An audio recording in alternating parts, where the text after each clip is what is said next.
some legal stuff. So I would like to start with giving a brief description of how it is in my home country of Germany. There.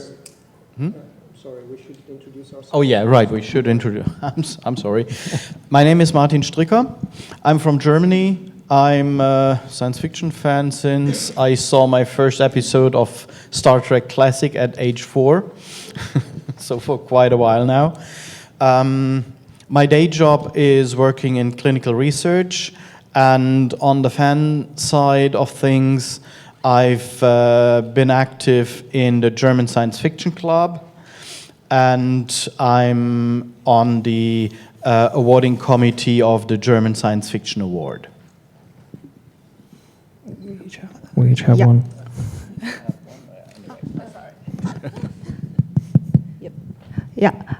Hello, my name is Wang Kanyu in Chinese, and you can call me Regina. I came all the way from China, Shanghai, to here for Eurocon. We have a fandom in Shanghai called Apple Core, and I'm the co-founder of Apple Core. At the same time, I also write myself. I write stories and other stuff. So I just have an article on Chinese science fiction, if you are interested in that. Yes, and I'm also working for a company now developing science fiction stories into movies and games and comics, etc. So my life is occupied by science fiction currently. Yeah, I do everything. Hi, my name is Aliette Bodard. I'm from France, but I actually write in English. I write science fiction and fantasy. My most recent novel, The House of Shattered Wings, was dark, gothic fantasy. And I've also written space opera and a little horror. And I like to dabble in a bit of everything, really. And my day job is I'm a computer engineer. And I do automated trains, which sometimes is the stuff of the future, so who knows. Hello, I'm Catalin Badea-Gheracostea. I am from Romania, and probably I'm the best non-fiction product of European science fiction in Romania, because without this association, I couldn't have ended my studies, literally. So I have a PhD in science fiction, the very first one in Romania on Romanian science fiction. And I'm working as a literary critique at one of the last 3 literary magazines in the old-fashioned way. I have my own column, and as well I have a very small weekly radio broadcast. So I'm the old media here, so to speak. Thank you. So probably let's start with a brief discussion of how the local science fiction compares with science fiction from other countries and the science fiction from the English-speaking world in our respective countries. In Germany, when you go to a regular bookstore, you see lots of science fiction, mostly from US authors, some UK authors, and with John Birmingham, even Australian ones. You may be lucky to find 1 or 2 books in science fiction from German authors. And so you would probably think, okay, there isn't really German science fiction out there. You're so wrong. There's a lot of it, about 50 novels per year, about 20 to 30 short fiction anthologies and magazines. So there's a lot, but everything is in small press. So you don't see it in the bookstore, and therefore it has very low print rates. And for science fiction from non-English, non-German speaking countries, there are extremely rare translations nowadays. It had been better. We had one publisher who did a lot for international science fiction. I read my first Chinese science fiction novel in one of Wolfgang Jeschke's anthologies.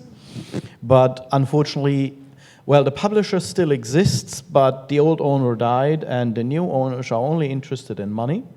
And unfortunately, right now, science fiction doesn't raise the amount of money they want. So we're unfortunately out of luck. Well, I have to say that in terms of the quality of the stories, we only have one big name that can compete with the US and UK authors. That is Liu Cixin, who won the Hugo last year for his Three-Body Problem. And we do have books published by Chinese authors, actually quite a lot. But they, like fans tend to prefer US and also UK books more than the local ones. We do have a lot of translation into Chinese because it's a big market anyway, not only from English but also from other language. Like we did have a lot of Russian science fiction translated into Chinese during 1950s because China was learning a lot from the former Soviet Union. And also nowadays we have science fiction stories translated from, for example, Finland, Poland, and other European countries, but number-wise not that much as US ones. Yeah. I'm in a bit of a peculiar position because, as I said, I do interact with French fandom, but the main activity that I have is as an English-speaking author. So there's still a dominance of stuff that's translated from what I call, quote-unquote, the Anglophone world, which is the US, in the UK, and in a lesser measure, Australia, and possibly New Zealand or some of the other countries. But that's really, there's a bulk of books translated from there. But we also have a pretty vibrant local SF scene. We have 2 big conventions a year, Utopia, which is in Nantes, which is more oriented towards SF, and Imaginal around May, which is more fantasy, and they're both run and funded partly by the French state, so they're considered like festivals of literature. And there's a bunch of other smaller events as well. But there's still, yes, this perception that the Anglophone world is where it happens, and that it's also very difficult to break into. So we had people translated from French into English, like Pierre Pével and Antoine, whose last name I do not actually remember, who got translated in by Golantz, I think it was 2 years ago, for, and I don't remember the name of the, oh dear, this is going to be Antoine Rouault, and I don't remember the name of the book. And the second one, I think, was due to come out shortly as well. So this, yeah, it's, I mean, in most of the scenes that I'm aware of, there's always this imbalance between the fact that where the heart of the genre seems to be is the Yugos and Anglophone SF and the US, and that the local scenes somehow can't match, which is ridiculous because we have some really lovely authors.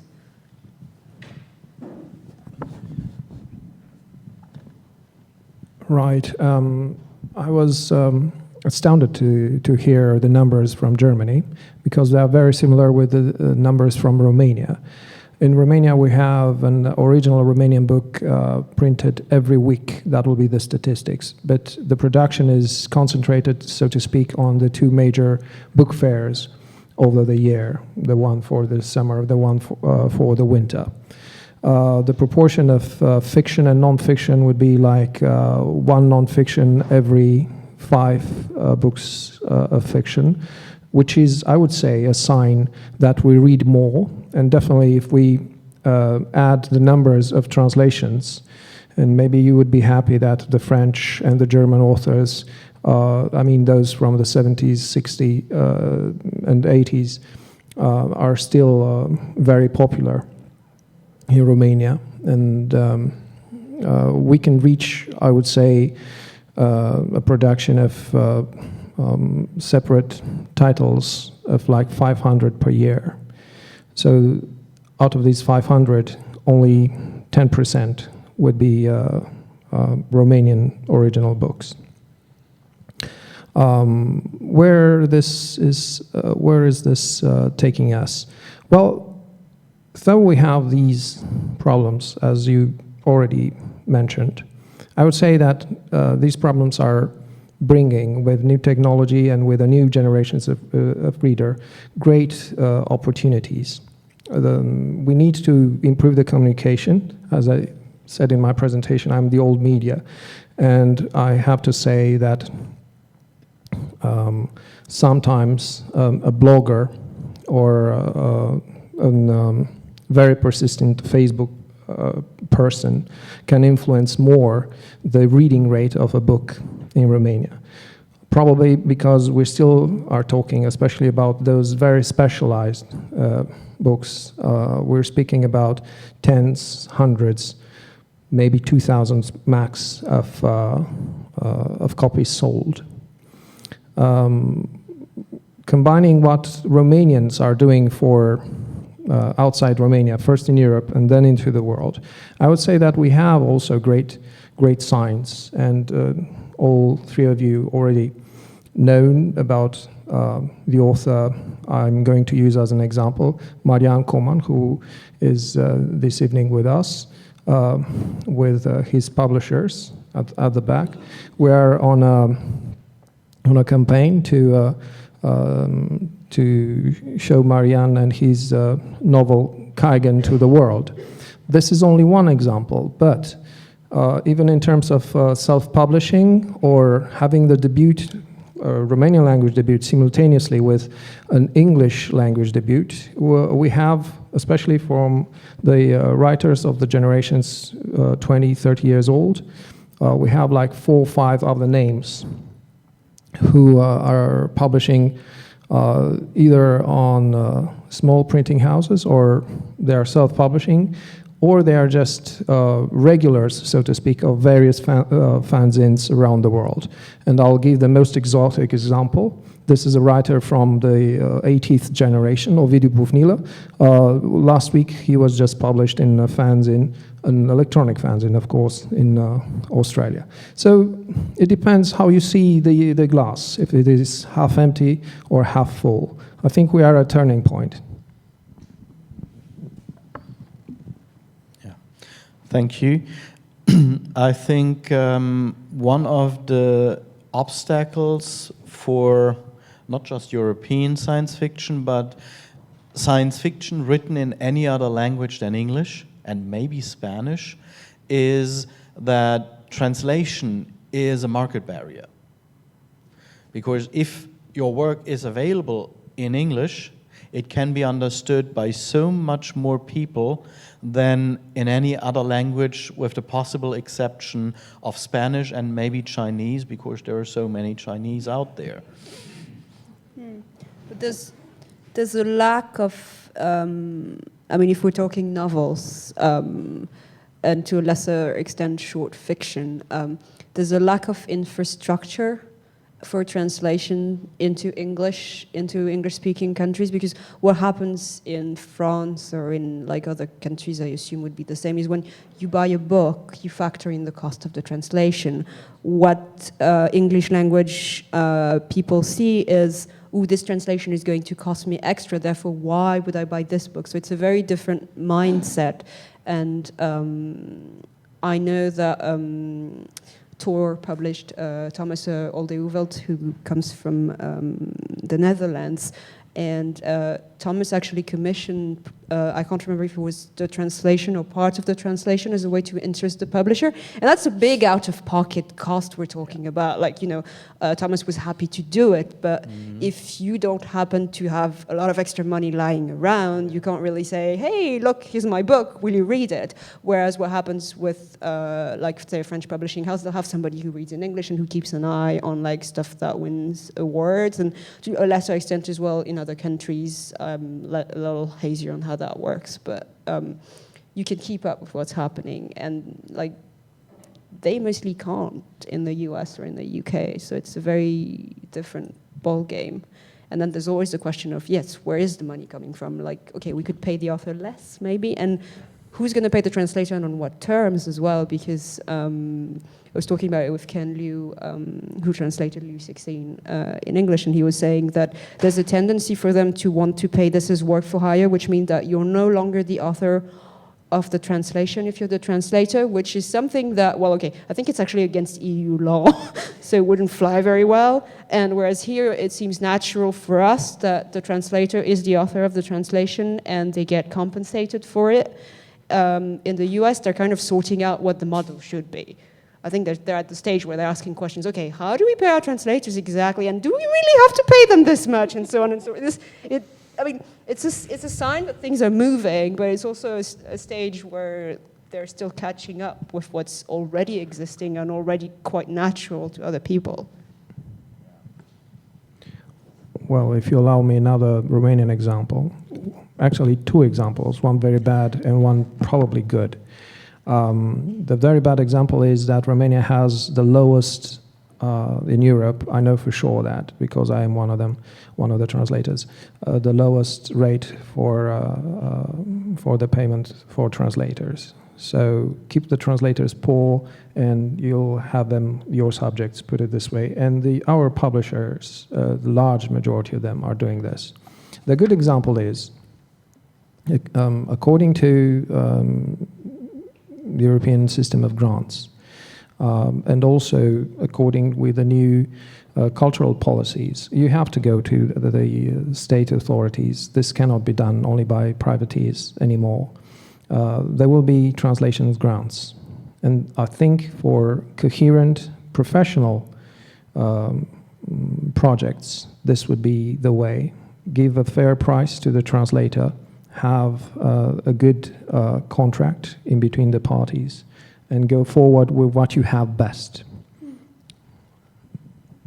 Yeah, actually for the Chinese science fiction, we all know that Ken Liu translated many of them, and yes, yeah. I don't know where that man finds the time. Yes, me neither. Yeah, but like regarding the money sense, actually it's not paid by the author or like someone else, but it's paid by some companies, like the publishing company of the Three-Body trilogy. They pay the translator, and maybe you know there is a Chinese science fiction stories translation project in Clarksworld, and they publish a Chinese science fiction short story every month or twice a month. And actually the company I am working for, they are paying the translation fee. They've spent a lot of money on it. Yes, it's very expensive, but the more difficult thing is to find a good translator. We have Ken Liu, he knows Chinese culture and he speaks, he's like almost a native English speaker. So it's hard to find that good translators. That's also a problem. And then you have to actually pay them decent money and not give them ridiculously short deadlines so that they actually produce something that is not, oh my God. Well, not all translators are that bad with timelines. Sometimes publishers will give you irrealistic. I'm not saying it's the translator's fault. Sometimes they will give you like a really short amount of time to actually do the translation. Yeah, and that's a problem. And as you said, it's difficult to find a translator. And if you find a good translator, they're usually booked for a few months in advance because they're good. Yeah. So you can't do ridiculous timelines. So it's really. what we would need is a network of publishers, translators, well, and a source of money. And unfortunately, not in all countries you have that much cultural grants for translation. In Germany, it's difficult. There are a few possibilities. Like I'm currently trying to get a Croatian novel translated into German, and there's a foundation that does sponsor selected works, and we're hoping we're one of them. But if that's not possible, like that novel that I'm talking about is roughly 3 to 3.5 thousand euro translation cost for a good translator. So, and as I said, the big publishing houses are not interested much in science fiction because currently it doesn't sell so good. If I had like a vampire romance or something, I might be able to get it into one of the big publishing houses, but I only like science fiction, so... Is this just a spaceship kind of science fiction? Like, does fantasy sell, or is that the same problem with fantasy?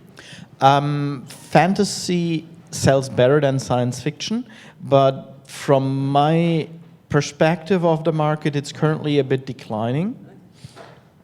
It's more going into a bit dark fantasy, the lighter shade of horror. It's got more in that there. Well, what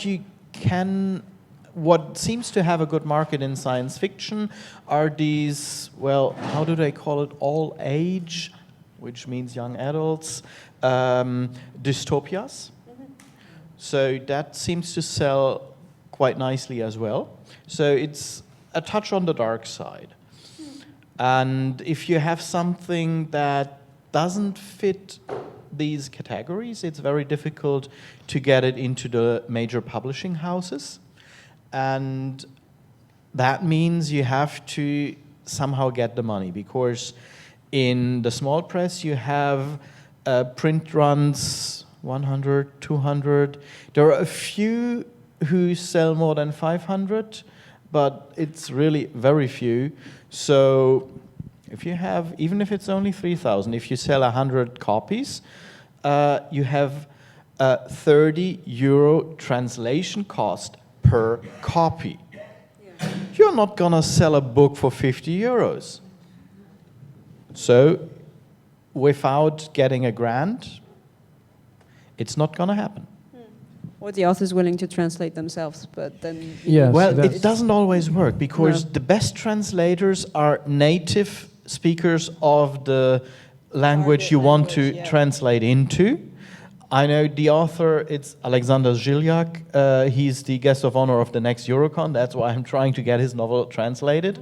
He translated some of his short fiction, which already we have a publisher for in English and German.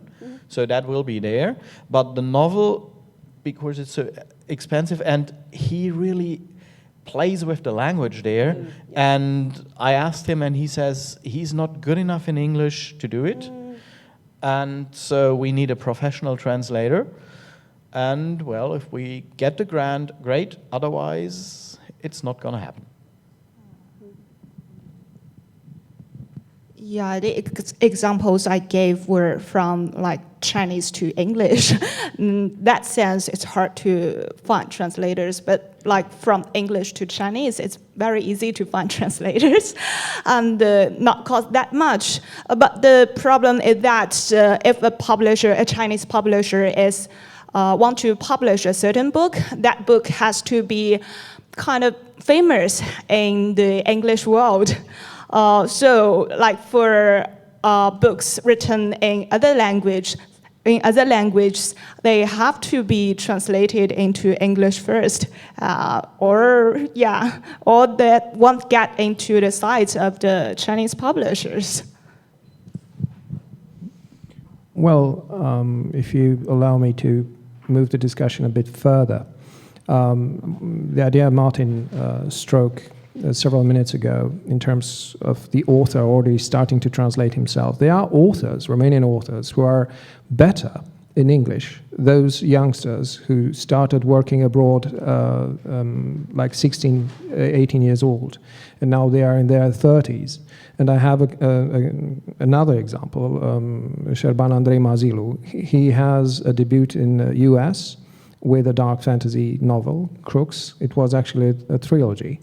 It was an okay English, no poetics needed for a continuing shooting of vampires and so on and so forth. I'm just simplifying his book. I didn't like it, I'm sorry.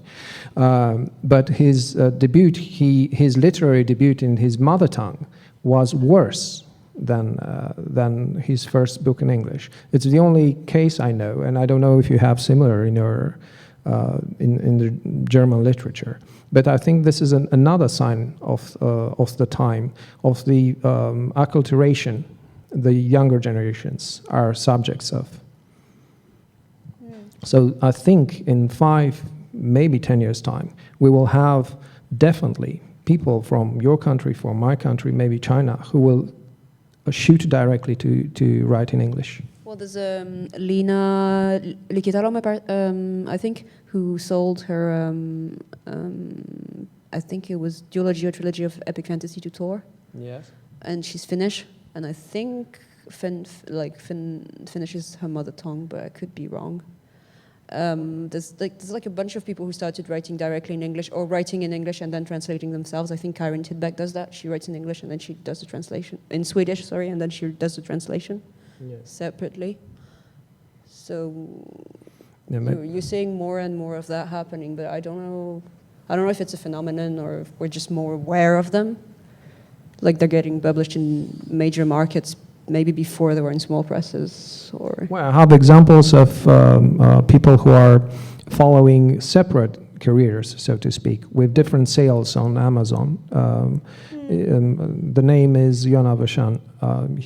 She just died, I'm sorry, several weeks ago, a stupid accident. But she had more books in English than in Romanian. She allowed herself to perfect her Romanian literary skills while she got the money from the English UK market. It's a fact, already a fact. And there's also, I know there's, like for instance, Vita Nostra from Sergei and Marina Dyashenko got translated not, it was self-published and it was translated by a fan, Julia Matov. It's a really good book, incidentally. If you haven't read it, you should. But it was published as an ebook on Amazon, and I don't know what the sales are, but it's obviously got an audience. So that also happens, but I don't actually know if Julia was paid for the translation, but I don't think that was, the major budgetary constraint when that happened.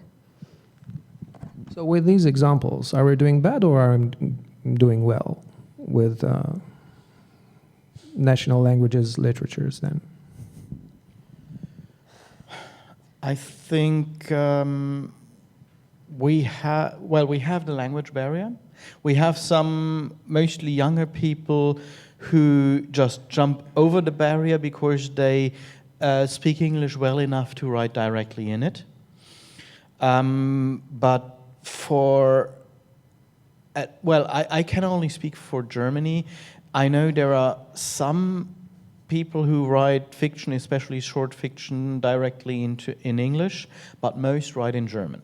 So a translation is needed, be it by the author, be it by a professional translator or a fan. And that also means the awareness outside of the German-speaking area of these authors is not existent. And I think that is one of the biggest problems. We have different cultures. A German author writes different than a French author, a Chinese author, a Romanian author, Croatian author, whatever.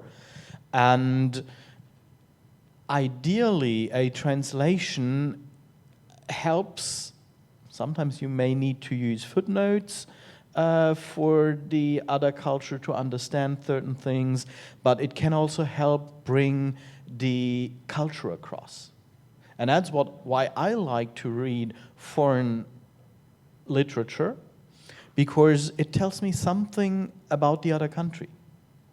How do they think? What is important for them? And what is their perspective? And as long as I can't read it, I miss this, what I find very, very interesting and very helpful.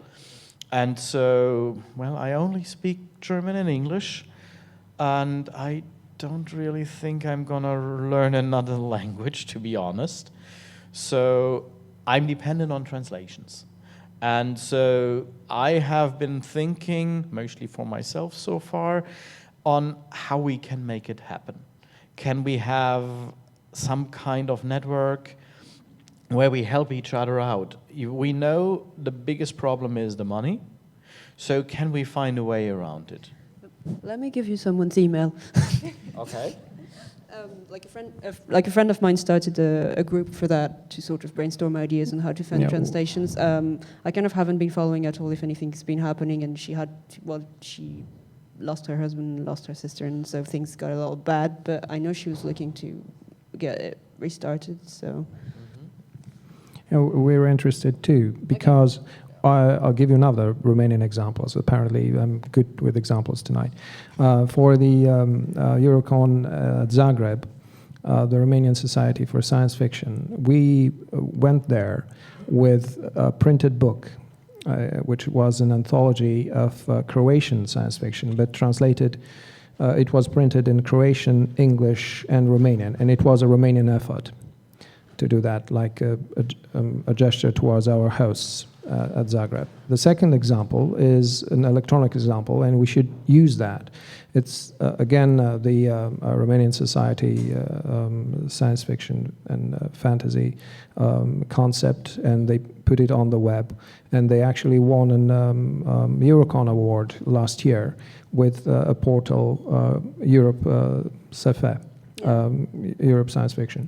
So we should use these portals, and we should put together the translators, and maybe have, instead of 45 minutes panels, workshops, and targeting specific books and authors, which we can put on each other's markets and in front of our readers. Yeah, and another thing that might be helpful for those people who are looking for foreign science fiction would be kind of a database of translations. I know there's some things are around. Yeah, there were the Science Fiction Translation Awards, but I think Cheryl closed down the website. I don't know if that's still extant. I know Rachel Cordasco recently started something on like a sort of it's a sort of portal / book group that tries to read translated fiction and to review translated fiction as well. Mm-hmm. And, Yeah, I remember her. If you Google the name, you can probably find the website. I don't actually remember the website's name. This is going to be my terrible at names. Okay, there you go. Okay, we will SF have in to translation. repeat That was sfintranslation.com for people who thank you. did not hear. Okay. There's also bibliography of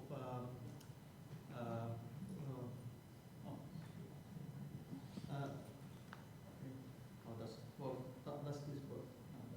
No. It doesn't.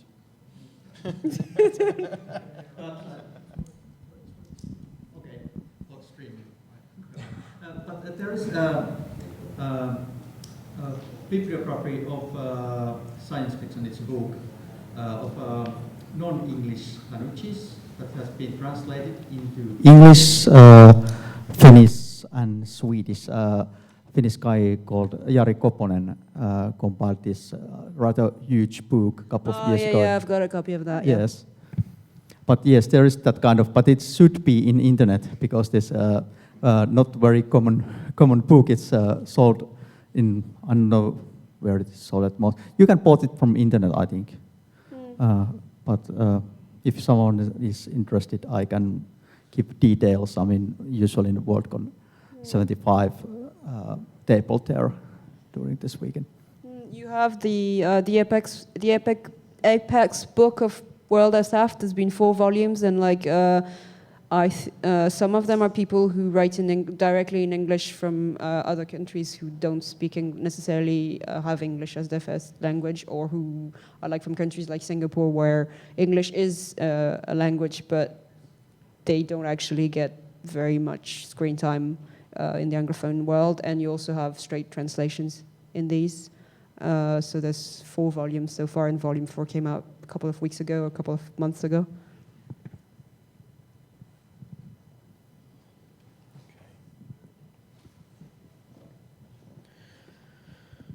Okay, we are nearing the end of our time slot.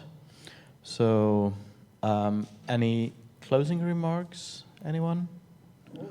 Okay. Oh, okay.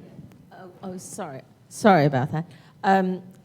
It's probably, well, I'm sure it's a very naive question, but all of you, well, and including Romania, have a large population. You said including or excluding? Or? Including. Thank you. I realize it's not as big as, say, German population, but the population of the country is about 20 million or something, and 80 and 60, 70 or something. And I'm not even going to go there with China. And More. 3 billion. I think Regina wins this round, sorry. We're counties. What I'm asking is there a way that you can get your own populations to be reading you? Because that seems to be one of the big problems, is you're trying to get translated into English, which is obviously because there's a big clout with all the different publication houses and everything, publishing houses being so international now. But is there no way of getting more Germans reading stuff in German, more Romanians reading stuff in Romanian? Because, 100 books or 10 books sold on a particular book? Or is it simply that everybody's so brainwashed by films and TV and the sort of the internationalization of media, of like American and British media, that they don't want to read your own stuff? If Sorry, I may you just answered, take a start on the answer. In Germany, people are still reading a lot of fiction in German. Right now, only a few people read science fiction. And that means most science fiction books don't make enough money for the big publishers to waste any effort on them. But only the big publishers get into the bookstores all over the country where the books are found. So there's a lot of German language science fiction out there, as I said, about 40 to 50 novels per year. But they're a small press. You need to know they exist. You can find them on Amazon, but you need to know where to look. When you just go into a bookstore, you won't find them because they're not there. And that is the actual issue that we are having. So in addition to finding translations so you can get American and German readers, what you're saying is that you need to do a big campaign to get your own readership. Yes, it's Yes. It's different in France in the sense that we have some French authors who are read. I don't actually have the sales number, though I think, J.R.R. Martin still outsells everybody in translation. And there's a lot of, as I said, there's this sense that the beating heart of the genre happens in the US and the UK and in the Anglophone world, and everybody knows in French what the Hugos are. And if I were to ask people who won the latest Prix Imaginal in the US, I would get blank looks. So there's a big imbalance there. And, yes, it is cultural. It is, a Hollywood series, the entire issue of cultural hegemony that happens. And I think I don't have the most recent numbers because I wrote that article like 3 or 4 years ago, but in France, I believe it's something like 50% of all books are translated from English. So it's a fairly important chunk and that was across all genres. I've always really wanted to have the numbers specifically for science fiction because my feeling was that they were slightly higher. But, I was actually too busy to go count. I mean, this is, yes, there's very definitely a problem there, but I kind of don't really know what the solution is other than, you know, taking very small steps and going, okay, we're going to try to do this, and little by little try to interest more people into that, but it's slow. Sometimes it's like beating your head against the wall, and I realize I'm probably not the poster child for this, as, you know, the sort of brain drain who went away and wrote in English. Yeah, like actually, science fiction market has become extremely hot these days in China. Yes, both local authors and translated works. But I have to say that winning Hugos help a lot, and yes, it helps. Yes, well, in my county without the R, it's a paradox, and I would like, if we still have like 2 minutes, to expand a bit the question, because it's not only about reading science fiction. We have this paradox, like in 15 years ago, 17 years ago, the original Romanian production of science fiction text was only like 5-6 books per year, and now I have one per week. So it's far better, though we just decided it's far worse. From the numbers point of view. So from what I'm doing, old media, as I said in the beginning, yes, the old literature, the old cultural forms are kind of vanishing away, and nobody will come to their funeral. But I wouldn't say the new generations are brainwashed. My son turns 18 and he reads. I really don't care if he uses his Kindle or the books his grandfather and me put them on the shelves.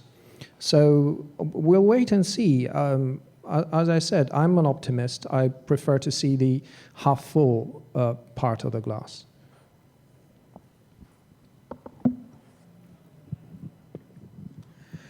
Okay, thank you very much for your